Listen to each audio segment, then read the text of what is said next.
वंदे मातरम। आप सभी का नेटवर्क 10 के खास कार्यक्रम सत्ता के टेम्परेचर में स्वागत है। मैं हूं संजय गिरी गोस्वामी। आखिर इंडिया गठबंधन की दिशा किधर है? जेडीयू नहीं, सपा के नेता भी पीएम मोदी को लोकप्रिय और करिश्माई नेता बता रहे हैं। वहीं इंडिया गठबंधन की जो बैठक होने जा रही थी वो बैठक भी अभी निरस्त हो गई है और वर्तमान में जो रिजल्ट आए हैं उसे लेकर भी हर किसी की राय अलग अलग है। अब जो गठबंधन है, जिस गठबंधन को लेकर कहा जा रहा था कि ये सबसे बड़ा गठबंधन है, उस गठबंधन के अंदर क्या होगा, उसकी बैठकों को लेकर अब अगली बैठक कब होगी इसकी कोई जानकारी अभी नहीं है। लेकिन अभी भी लोगों के अंदर एक सवाल चल रहा है कि जो मोदी जादू है उससे कैसे निपटा जाए। और जिस गठबंधन को लेकर बहुत सारे कयास लगे थे कि इंडिया गठबंधन शायद कुछ नया करिश्मा कर पाएगा, जो रिजल्ट आए हैं वो सभी गठबंधन के नेताओं में हलचल उस रिजल्ट ने पैदा कर दी है। बड़े बड़े नेता भी हैं, कद्दावर नेता भी हैं, लेकिन समझ में क्या आएगा और क्या नहीं आएगा इसी को लेकर आज हमारे साथ सभी खास मेहमान हैं। हमारे साथ कुमार श्रीकांत है, वरिष्ठ पत्रकार हैं। हमारे साथ सुमन खनेजा जी हैं, वरिष्ठ पत्रकार हैं। और हमारे साथ आलोक त्रिपाठी जी हैं, वो भी वरिष्ठ पत्रकार हैं। आलोक जी, सबसे पहले आपके पास आ रहा हूँ। रिजल्ट आपने भी देखे हैं और इंडिया गठबंधन को लेकर जिस तेजी से बहुत सारी बातें हुई थी वो भी आपके सामने है।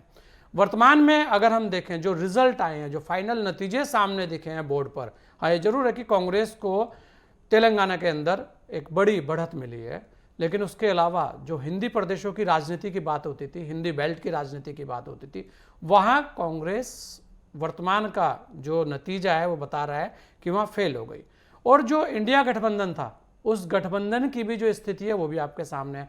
तो अगला जो, क्योंकि अभी लोकसभा भी चल रही है और 2024 का सेमीफाइनल इसे कहा गया है, तो जो अगला इंडिया जो गठबंधन है उसका जो भविष्य है उसे आप कैसे देख रहे हैं? और जो इंडिया गठबंधन के नेताओं के बयान शुरू हो गए हैं उसे कैसे देख रहे हैं? आलोक जी। देखिए संजय जी, इंडिया गठबंधन जब ये 5 राज्यों के चुनाव हुए थे उसके पहले और चुनाव के दौरान और चुनाव परिणाम के बाद 3 अलग अलग स्थितियों में हुआ है। चुनाव के पहले गठबंधन बड़ा मजबूत दिख रहा था, लेकिन जिस तरह से समाजवादी पार्टी और अन्य कांग्रेस या अन्य दल जो है एक अलग अलग चुनाव में बयानबाजी हुई दूसरे नेताओं के प्रति, तो वो एक दूसरा चीज आई। उसके वजह परिणाम आया, वो परिणाम एकदम ही विपरीत आ गया। तो जाहिर सी बात है कि इंडिया का जो गठबंधन था वो गांठें उसकी खुल चुकी है, और गांठें तो पहले ही खुल गई थी, लेकिन जो चुनाव के बाद एकदम खुल चुकी है और एक दूसरे के ऊपर आरोप प्रत्यारोप लगने शुरू हो गए। तो देखिए, चुनाव अभी 2024 के जब आएगा तो इससे भी ज्यादा दिक्कतें आएंगी, क्योंकि जो क्षेत्रीय दल है वो बड़ा मजबूत है अपने अपने प्रदेशों में, चाहे पश्चिम बंगाल हो, चाहे बिहार हो, चाहे यूपी हो, आंध्र प्रदेशों की बात कर लीजिए, महाराष्ट्र की बात कर लीजिए। तो वहां कांग्रेस की जो रिजल्ट आने के बाद जो स्थितियां होंगी वो इतनी आसान नहीं होंगी उनको टिकट को लेकर के। तो जाहिर सी बात है कि गठबंधन बड़ा कैसे मजबूत रह पाएगा, कैसे एक हो पाएगा, इसमें तो बड़ा प्रश्न चिन्ह लगना शुरू हो गया है चुनाव परिणाम के बाद। मतलब अभी आलोक, अगर आप देखें कि लोकसभा है और ये ऐसा कहा जा रहा है कि बस ये एक तरीके से अंतिम दौर का जो समय लोकसभा का चल रहा है वो है, उसके बाद जो नई स्थितियां बनती दिख रही हैं, आपको लगता है कि समाजवादी पार्टी या वहाँ से स्टालिन जो तमिलनाडु से हैं वो लोग साथ आ पाएंगे? क्योंकि बड़े दल हैं, उधर ममता बनर्जी के भी जो रुख है उनका भी बड़ा अलग रुख इस वक्त आ रहा है। जी देखिए, चुनाव परिणाम के बाद और पहले भी देखिए स्थितियां आ रही थी, समाजवादी पार्टी और कांग्रेस में तीखी बहस शुरू हो चुकी थी। हाँ। और अब तो बहुत ज्यादा स्थितियां बिगड़ेगी, क्योंकि समाजवादी पार्टी यूपी में मुख्य विपक्षी दल की भूमिका अदा करती है और कांग्रेस वहां बहुत ही नीचे स्तर पर पहुंच चुकी है। तो ऐसे में सीटों को लेकर के तालमेल बैठाना इतना आसान नहीं होगा, और यही स्थिति पश्चिम बंगाल में होगी, यही स्थिति महाराष्ट्र में होगी और यही स्थिति आपके बिहार में होने वाली है, क्योंकि वहां क्षेत्रीय दल बहुत ही हावी हैं। तो वहां पे उनसे आपको तालमेल बैठाना, उनसे समझौता करना, सीटों को कैसे आप तालमेल बैठाएंगे, तो ये एक बहुत बड़ा चैलेंजिंग होगा इस इंडिया गठबंधन के लिए। और क्षेत्रीय दलों के बिना वो इंडिया गठबंधन कोई बहुत बड़ा ताकतवर बनता दिखता नहीं है आलोक जी। नहीं, बिल्कुल। देखिए, ताकतवर तो ये चुनाव परिणाम ने दिखा दिया कि आप जो हिंदी बेल्ट है वहां पे तो आप एकदम नगण्य हैं, और भी जगह देख लीजिए आप। तो जाहिर सी बात है कि इंडिया गठबंधन जो क्षेत्रीय दल हैं वही मुख्य भूमिका इसमें अदा करेंगे 2024 के चुनाव में। सुमन जी, पूरा चुनाव आपने देखा और बहुत सारे लोग, अब की बार बहुत सारी चीजें थी, खासकर महिला आरक्षण लाडली बहना योजना, इन 2-3 चीज़ों की काफ़ी चर्चा रही है। तो इस चुनाव के अंदर आपको क्या लगता है कि जो कांग्रेस थी या जो विपक्ष था, वैसे तो विपक्ष वहाँ पर कहीं था नहीं, कांग्रेस ही थी जहाँ भी थी, छत्तीसगढ़ के अंदर कांग्रेस थी, मध्य प्रदेश के अंदर कांग्रेस थी, राजस्थान में कांग्रेस थी, तो कहाँ चूक हुई कांग्रेस से ये जो हिंदी बेल्ट है इसकी नब्ज को पकड़ने में? और जो विपक्ष में और भी जो दल थे, जो वो इंडिया गठबंधन की एक बात हो रही थी कि सब मिलके लड़ेंगे तो शायद जीत जाएंगे, वहां पर भी उनको एक झटका लग गया, तो आगे आंख खुलेगी या नहीं खुलेगी? और इस चुनाव में महिलाओं के मुद्दे को लेकर आपका क्या कहना है कि कहां पे, क्योंकि प्रियंका गांधी लगातार कहती थी कि महिलाओं को लेकर हम साथ चलेंगे, लेकिन उनकी बात को शायद लोग समझ नहीं पाए। देखिए संजय, सबसे पहली बात, जिस वक्त ये इंडिया का था, हमने उसी समय इस बात की घोषणा कर दी थी कि ये जो चुनाव all versus Bharatiya Janata party हो रहा है, या ये सब गठबंधन जो बन रहे हैं, ये माननीय प्रधानमंत्री मोदी जी के खिलाफ जा रहे हैं। देखिए, जब कोई भी शक्ति संसार के अंदर बहुत ज्यादा प्रख्यात हो जाती है, तो उस एक सशक्त ताकत को हराने के लिए सारी की सारी ताकतें जुट जाती हैं। अब सबसे बड़ी बात यह है कि इंडिया गठबंधन, जो भी ये नाकाम ताकतों का बना हुआ जो गठबंधन है, वो खुद ही मुंह की खा रहा है।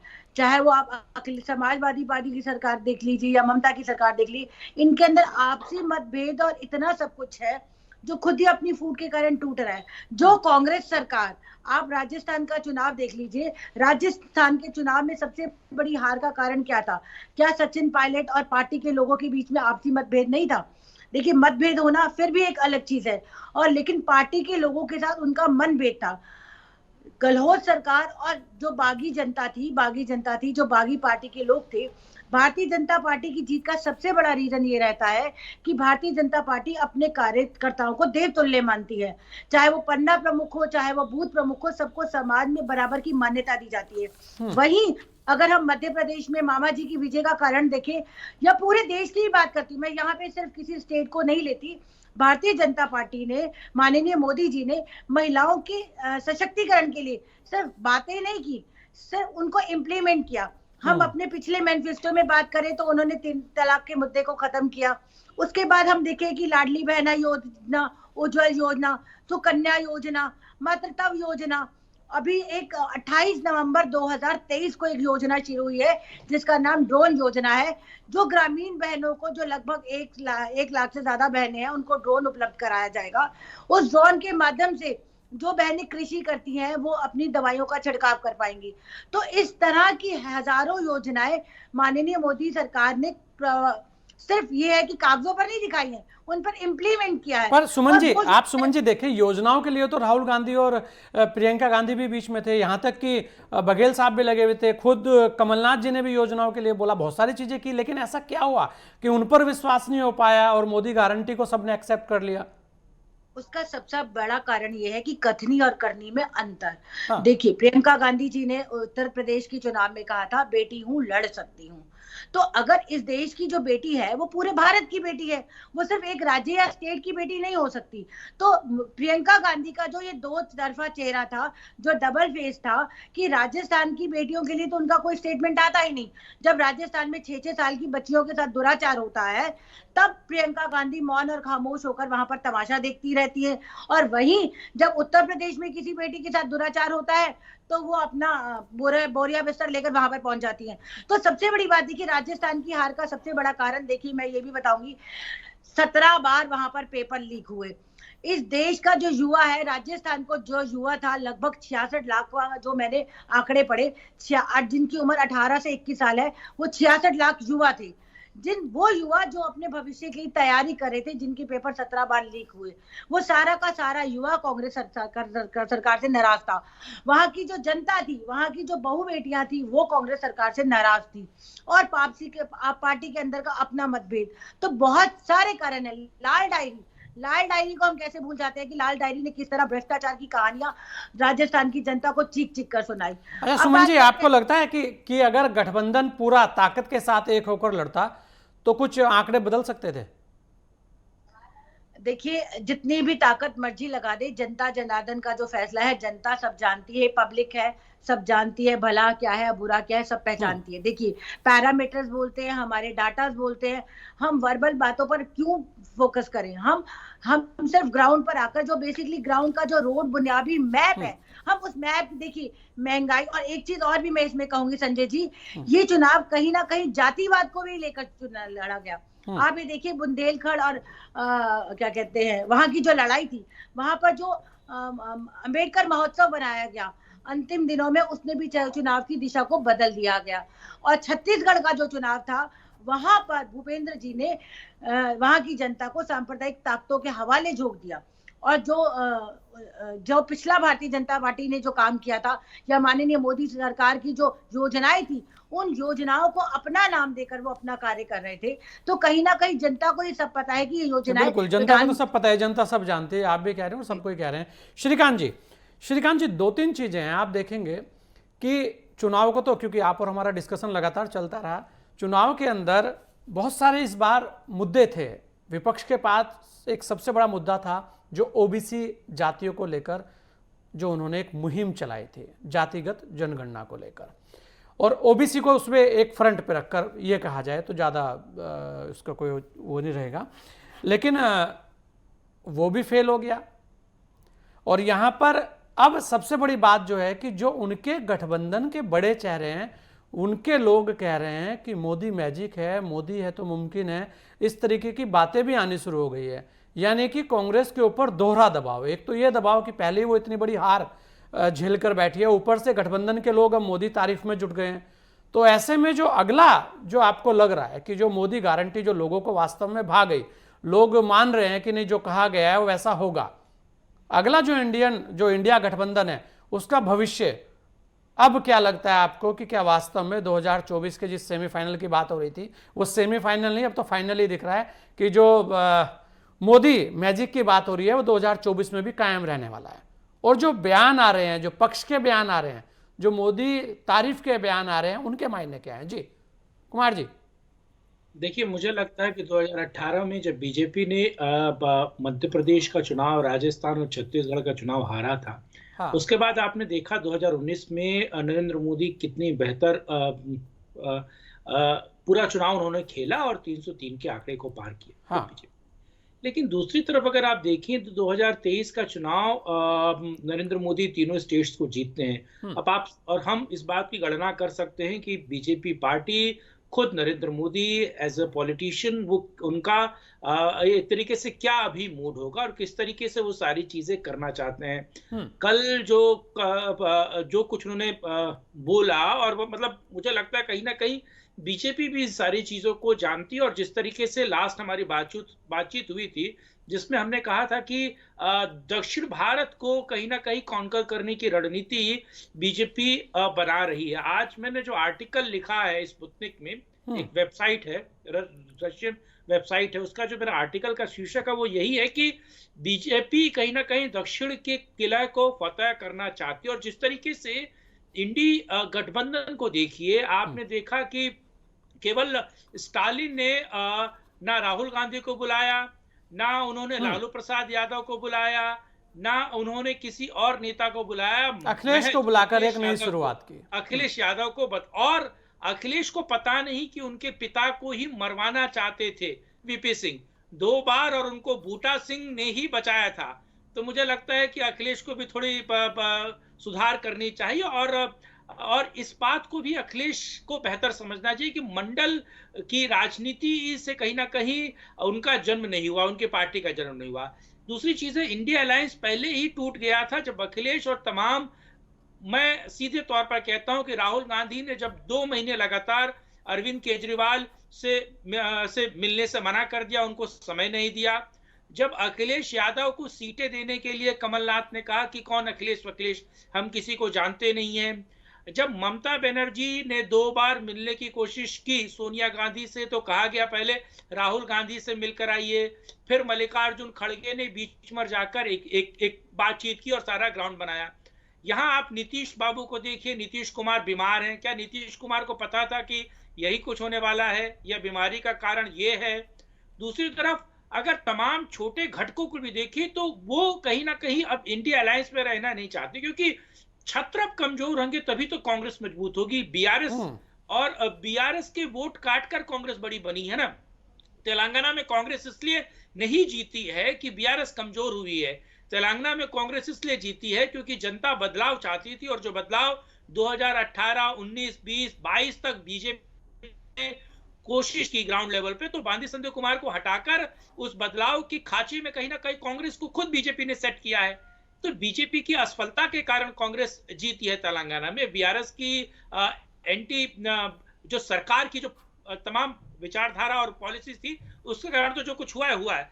तो मुझे लगता है कि इंडिया अलायंस अब कहीं कागजों में भी बनता हुआ नहीं दिख रहा है, क्योंकि मुझे लगता है कि छत्रप अपना भार, अपना काम और अपने वोट बैंकों से समझौता करने की स्थिति में नहीं है।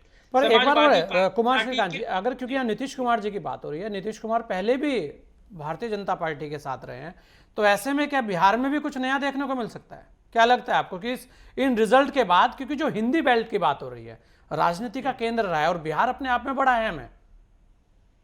जी, मुझे लगता है बिहार बीजेपी के लिए कॉन्कर करना बड़ा बड़ा मुश्किल खेल है, क्योंकि देखिए, आप जातिगत समीकरणों को धत्ता हर जगह बता सकते हैं, आप कास्ट के बैरियर को तोड़ सकते हैं, लेकिन बिहार में कास्ट का बैरियर तोड़ना बड़ा मुश्किल होता है। मुझे कभी कभी शक होता है, मतलब मैं ये मजाक में कह रहा हूं, कहीं नीतीश कुमार ने या बीजेपी ने पीके को तो नहीं छोड़ा है, क्योंकि पीके लगातार जिस तरीके से लालू प्रसाद यादव की फैमिली को निशाने पर लेते हैं, नीतीश कुमार के लिए सॉफ्ट बात करते हैं, और कहीं ना कहीं उन युवाओं को रिझाने की कोशिश कर रहे हैं जो सरकार से खफा है या सरकार से लोगों को तोड़ने की कोशिश कर रहे हैं।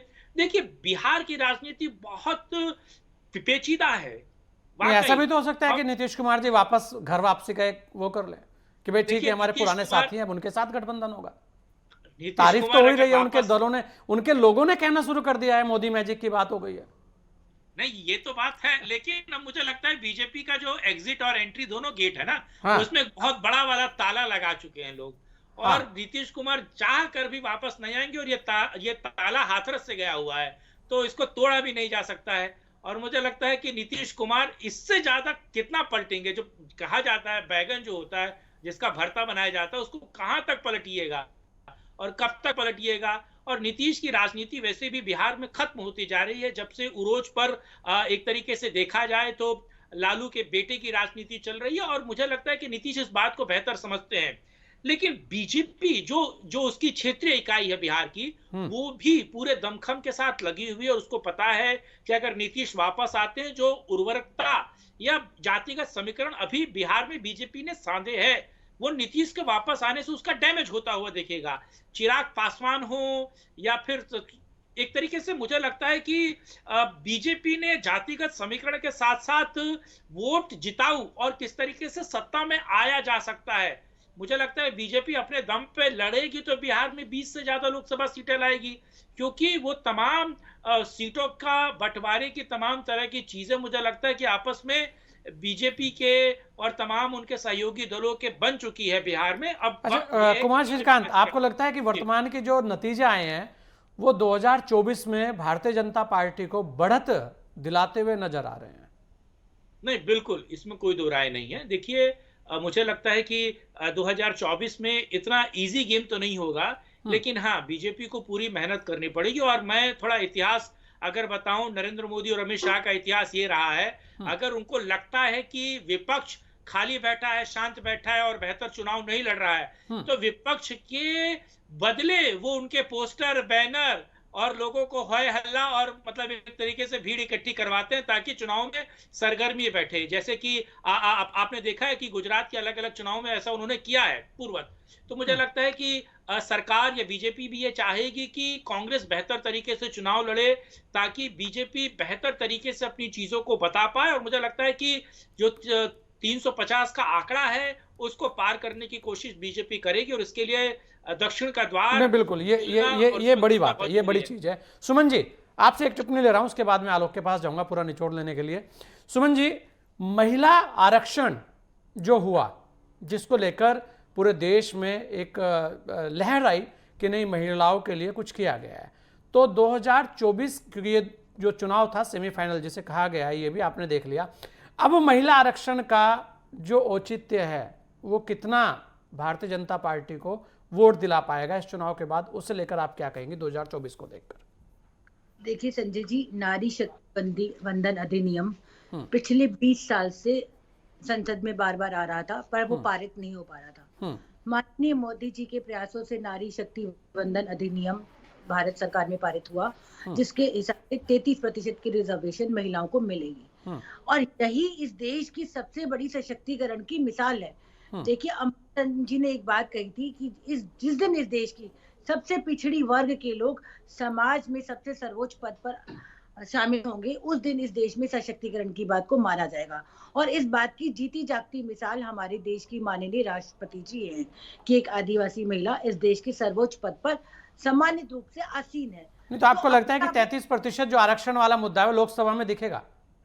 डेफिनेटली दिखेगा, भले ही उसमें इम्प्लीमेंट या एग्जीक्यूशन अभी नहीं हो रहा, क्योंकि जब तक परिसमन और जनगणना नहीं हो पाएगी तब तक वो इसको हम एग्जीक्यूट नहीं कर सकते। लेकिन महिलाओं के अंदर एक उत्सुकता रहेगी, भाई हमारे लिए कुछ हुआ तो वोट जो है वो जाएगा भारतीय जनता पार्टी की। बिल्कुल जाएगा, बिल्कुल जाएगा। और हो सकता है कि इस बार की जो लोकसभा की सीट में महिलाओं को ज्यादा आरक्षण, ज्यादा सीट दे दी जाए। जरूरी नहीं है कि 33% मिले, लेकिन एक पैरामीटर है जो पहले से बढ़कर आगे आएगा और महिलाओं के हौसले को और भी। चलिए आलोक जी देखिए, सभी को आपने सुना, यहाँ 2-3 चीजें और हैं जिस पर थोड़ा सा आप प्रकाश डाल दीजिएगा, समय वैसे तो कम है फिर भी मैं आपसे ले रहा हूं। एक कि छत्तीसगढ़ के अंदर लगातार ये कहा जा रहा था कि कांग्रेस बहुत मजबूत है, बहुत अच्छा कार्य कर रही है, लेकिन निचले स्तर पर ऐसा कहा जा रहा था कि वहां पर कुछ अधिकारियों के द्वारा जो भ्रष्टाचार है उसको लेकर लगातार आरोप लगते रहे और नीचे जनता शायद परेशान रही होगी, तो उसका रिजल्ट सामने आया। मतलब कि ऊपर आप भले ही मुख्यमंत्री कुछ भी करता रहे, कुछ कहता रहे, अगर नीचे भ्रष्टाचार है और जनता परेशान है तो रिजल्ट कुछ इस तरीके का आएगा कि लगता था कि आएगी कांग्रेस और आई बीजेपी, बुरी तरीके से नीचे से साफ हो गया। कुछ इसी तरीके की स्थितियां वहां पर भी थी राजस्थान के अंदर, कि वहां पर भी लोग कह रहे थे कि नहीं बाकी तो चीजें ठीक है लेकिन ऊपर ठीक है, नीचे जो वो भ्रष्टाचार वाला एक सेटअप चल रहा था जहां पर लड़ाई भी थी। खुद पार्टी के ही बड़े लीडर ने कहा, तो कांग्रेस जो निर्णय लेने में, शायद बदलाव करने में, या जिस तरीके से भारतीय जनता पार्टी फैसला ले लेती है कि पूरे के पूरे मुख्यमंत्री सहित पूरी कैबिनेट बदल दी जाए, तो वो जो निर्णय लेने की स्थितियां थी, वो जो समझने का मम था, वो नहीं समझ पाई और उसका ही नतीजा है। आलोक जी।